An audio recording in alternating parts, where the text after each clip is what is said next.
retour des C'est lundi que lisez-vous et ils vont être de retour pendant encore un petit moment parce que ça y est, j'ai enfin du temps libre. Du coup, la semaine dernière, j'étais exclusivement concentrée sur Un palais d'épines et de roses. D'ailleurs, il y a un petit réel qui sort mercredi à ce sujet. J'ai des excuses à vous faire. Il me reste à peu près 15 pages, donc on va pas se mentir, je le mets aussi dans cette semaine, mais je pense que d'ici ce soir, il est lu, mais bref. Du coup, j'ai quasiment lu que ça toute la semaine dernière. J'ai surkiffé.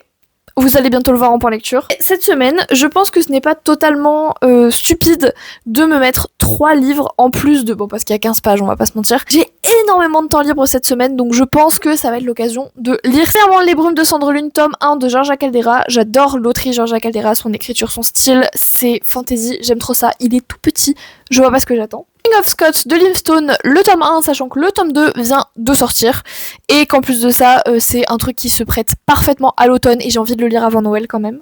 Défier la nuit de Brigitte Kéméraire, ce magnifique objet livre. Je suis à la page, parce qu'il est déjà entamé, à la page 213. Ça me semble pas incohérent de pouvoir le finir cette semaine, par exemple, sachant que comme je vous l'ai dit, j'ai à peu près 3 cours dans la semaine, en plus des révisions pour les partiels. Comment vous dire que ça va dire vraiment beaucoup. Je ne vous fais pas de qu'est-ce que je lirai la semaine prochaine, tout simplement parce que ce sera la palle de décembre. Et c'est surtout aussi parce que je sais pas encore ce que je vais lire dans la palle de décembre. Donc voilà, ceci explique cela.